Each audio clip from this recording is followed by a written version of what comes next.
দীৰ্ঘদিন আন্দোলনৰ পিছত অসম চুক্তি হৈছিল আৰু অসম চুক্তি তাতে আপোনালোকে জানে যে বিদেশী সমস্যা অসমত যি আছে সমস্যা সমাধানৰ কাৰণে এটা প্ৰয়াস আছিল আৰু অসম চুক্তি হৈছিল আৰু অসম চুক্তিৰ মূল আত্মা মই ভাবো যেটো কাট অফ ডেট আছিল বিদেশী চিনাক্তকৰণ কৰি ডিটেক্ট কৰি বহিষ্কাৰ কৰাৰ ক্ষেত্ৰত 71 আছিল আৰু হেই লৈ বহুত বিতৰ্ক আছিল বিভিন্ন ধৰণৰ কথা আকৌ বহুতে সুপ্ৰিম কোৰ্টতো এইটো লৈ গৈছিল আপোনালোকে জানে অৱশেষত ফাইনালি সুপ্ৰিম কোৰ্টেও মহৰ লগালে 71 আৰু অসম চুক্তিক ন্যায্যতা দিলে সুপ্ৰিম কোৰ্টেও যে অসম চুক্তি যেটো কাট অফ ডেট 71 কৰি বিদেশী চিনাক্ত কৰি বহিষ্কৰণৰ কথা আছে আৰু সুপ্ৰিম কোৰ্টে হেতু মানি লৈ সিদ্ধান্ত দি দিলে জলজল পটপট হৈ গল তে 71 ৰ পিছত কোনো ব্যক্তি অসমত আহিব নোৱাৰিব থাকিব নোৱাৰিব বিদেশী 71 ৰ পিছত যিসকল আছে সকল বিদেশী হয় হিন্দু হক মুছলমান হক খ্ৰীষ্টান হক বুদ্ধিষ্ট হক যি জাতিৰে ধৰ্মৰ নহক কিয় হেসকল বিদেশী হিচাপে তেখেতসকলক ট্ৰিট কৰিব লাগিব সুপ্ৰিম কোৰ্টে এই সিদ্ধান্ত দিলে কিন্তু দুৰ্ভাগ্য অসম চুক্তি আখৰে আখৰে পালন কৰিম বুলি কোৱা বিজেপি এজিপি আৰু কিছু দল সংগঠন যিসকলে অসম চুক্তিক আখৰে আখৰে পালন কৰিম বুলি ডাঙৰ ডাঙৰ টেটুফালি কথা কয় কিন্তু হেই সকলে অসম চুক্তিৰ যেটো মূল আত্মা কাট অফ ডেট যেটো 71 আছিল এটুক নৎসাত কৰি এটুক হত্যা কৰি অসম চুক্তিৰ আত্মাক হত্যা কৰি তেখেতসকলে কা দিল্লীত বিজেপিয়ে কা আনিলে কেবৰ পৰা কা হল আৰু তাতে অসমৰ মুখ্যমন্ত্ৰী হেমন্ত বিশ্ব ডাঙৰীয়া বা হনৱাল ডাঙৰীয়া আছিল তেতিয়াও আৰু অতুল বৰা এজিপি এই সকলে দিল্লী আৰু নাগপুৰৰ সন্মুখত তেখেতসকলে আঠু ললে লৈ এই কা তেখেতসকলে মানি ললে অসম চুক্তিৰ আত্মাক নৎসাত কৰিলে এফালে অসম চুক্তি আখৰে আখৰে পালন কৰিম বুলি ডেইলি আওৰাই থাকে আনফালে অসম চুক্তিৰ মূল আত্মাটোক হত্যা কৰি কা পাছ কৰি 71 ৰ পৰা 2014 লৈকে যিমান বাংলাদেশী বিদেশী পাকিস্তানী ভাৰতত বা অসমত আহিব সেই সকলক ৰঙা দলিচা পাৰি দি সিটিজেনশিপ দিয়াৰ কাৰণে এটো বিল পাছ কৰিলে অমিত শাহ ডাঙৰীয়া জবৰদস্তি কিন্তু ভোটৰ ওপৰত দানৱ পোৱা দি এতিয়া আকৌ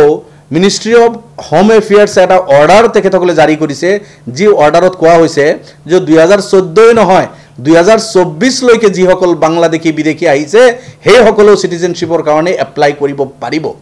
এই অৰ্ডাৰক মই কন্ডেম কৰিছো ধিক্কাৰ দিছো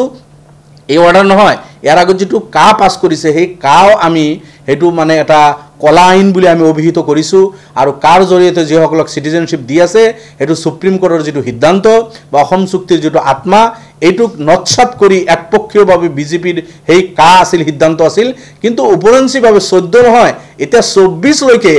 আৰু যিখিনি মানুহ বিদেশী বাংলাদেশী বিজেপি নিজৰ ভোট বেংক সুৰক্ষিত কৰাৰ স্বাৰ্থত আনিছে হেইখিনিকো নাগৰিকত্ব দিব বুলি এতিয়া যেটো অৰ্ডাৰ মিনিষ্ট্ৰি অফ হোম এফেয়াৰ্সে জাৰি কৰিছে এটুক মই কন্ডেম কৰিছো এটো অতি সোনকালে উদ্ৰ কৰিব লাগে অসমীয়া জনতা এতিয়াও যদি নাজাগে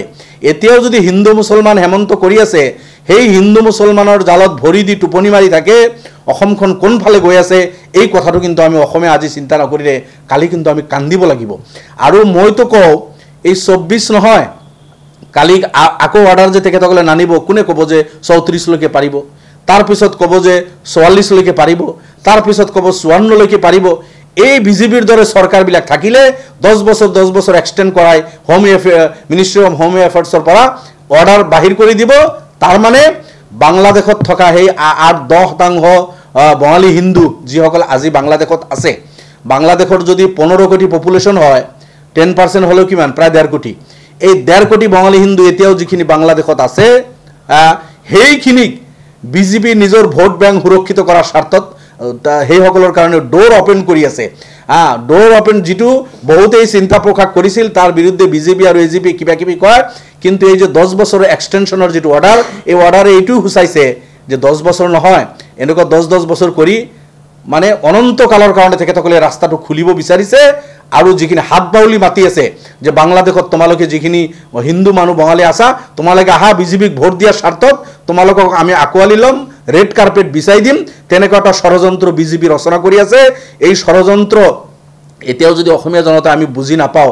তেতিয়া হলে কিন্তু আমি নিজৰ ঘৰতে বহি কান্দিব লাগিব এটা সময়ত কাৰণ বাংলাদেশৰ পৰা এই সকল হিন্দু বঙালী আহি তেখেতসকল তো বাংলাদেশত ঠিকঠাক মতে আছে বাংলাদেশত তো কোনো তো আমি তো তেনেকুৱা দেখা নাই যে মাৰি কাটি হেই সকল খেদি দিছে ভাৰতবৰ্ষত নিজৰ ৰাষ্ট্ৰৰ নাগৰিকে আজি মাটি পোৱা নাই থাকিবলৈ ঘৰ নাই থাকিবলৈ শিক্ষিত যুৱক যুৱতীৰ হাতত চাকৰি নাই 5 কেজি ফ্ৰী চাউল দিছে নহলে চলিব নোৱাৰে 1200 টকা অৰুণোদয় নিদিলে মানুহ চলিব পৰা নাই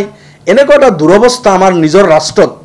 নিজৰ ৰাষ্ট্ৰৰ মানুহখিনি নাগৰিকক নিৰাপত্তা দিব পৰা নাই চৰকাৰে মাটি দিব পৰা নাই ঘৰ দিব পৰা নাই উচ্ছেদ কৰি বুলডোজ কৰি আছে চাকৰি দিব পৰা নাই শিক্ষিত যুৱক যুৱতীক তেনেস্থলত বাংলাদেশত থকা হিন্দু মানুহখিনিক হাত বাউলি মাতি আনি মিনিষ্ট্ৰি অফ হোম এফেয়াৰ্ছৰ পৰা আৰু 10 বছৰ এক্সটেণ্ড কৰি অৰ্ডাৰ দিয়াৰ কি যুক্তি আছে কালি আকৌ দিব আকৌ 24 পৰা যেতিয়া 34 হ'ব তেতিয়া ক'ব আৰু 34 লৈকে আহি যিসকল আহিছে সেইসকলে এপ্লাই কৰিব পাৰিব গতিকে মই আহ্বান কৰিছো বিভিন্ন দল সংগঠন যিসকলে অসম চুক্তিৰ এই 71 কাট অফ ডেটক সন্মান কৰে মানে সেইসকল যাতে নীৰৱে নাথাকে গণতান্ত্ৰিক পদ্ধতিত মই ভাবো সেইসকলে এই লৈ গণতান্ত্ৰিক পদ্ধতিত আন্দোলন কৰাৰ প্ৰয়োজন আছে এই চৰকাৰক বাধ্য কৰাব লাগে যাতে এই অৰ্ডাৰটো তেখেতলোকে উদ্ধ কৰে তেখেতসকলে বাতিল কৰিবলৈ বাধ্য হয় কিন্তু দুৰ্ভাগ্য কলা পেন বগা শাৰ্ট পিন্ধি যিসকলে অসম চুক্তিৰ কথা কৈ ডাঙৰ কথা কয় কিন্তু অসম চুক্তিৰ আত্মা নচ্ছাত কৰি 71 পৰা 2014 লৈকে পাছ কৰিল তাৰ কাৰণে যেনেকুৱা ধৰণৰ আন্দোলন বা যেনেকুৱা ধৰণৰ কাৰ্যসূচী হ'ব লাগিছিল সেইবিলাক কিন্তু আমি দেখা নাই আৰু আজিও যে এইটো অৰ্ডাৰ হৈছে সেই ধুনীয়া কলা মানে পেন্ট আৰু বগা শাৰ্ট পিন্ধা সেইসকল মানুহে জানো ইয়াৰ বিৰুদ্ধে কিবা ক'ব যদি নকয় তেতিয়া ভূপেন হাজৰিকাৰ গান আমি গাব লাগিব আৰু কান্দিব লাগিব ঘৰত বহি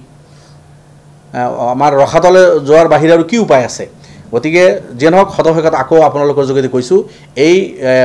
তগলকি ফৰমান হোম ডিপাৰ্টমেণ্টে বাতিল কৰক অসমে বিদেশীৰ বোজা নলয় ইমান যদি বাংলাদেশীৰ প্ৰতি প্ৰীতি আছে অমিত শাহ ডাঙৰীয়া আৰু মোদী ডাঙৰীয়া তেখেতসকলৰ গুজৰাটত নি জাগা দিয়ক তেখেতসকলৰ গুজৰাটত বহুত ঠাই আছে জাগা আছে তাতে কৰক অসমত অসমীয়াৰ ঘৰ ভাঙি আছে অসমীয়াক মাটি দিব পৰা নাই অসমীয়া জনতাক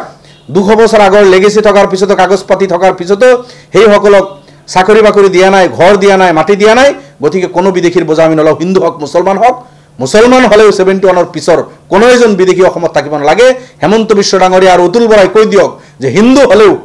71 ৰফিকুল ইছলামে যেনেকুৱা কৈছে মুছলমান হলেও 71 পিছত মানুহ যাব লাগিব তেখেতসকলে কৈ দিয়ক যদি সাহস আছে যে হিন্দু হলেও যাব লাগিব কিন্তু সাহস কিয় নহয় আপোনালোকৰ এইখিনি কথা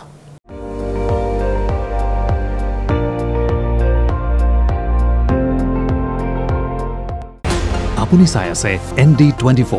সৰ্বশ্ৰেষ্ঠ নহয় সৰ্বোত্তমৰ দৌৰত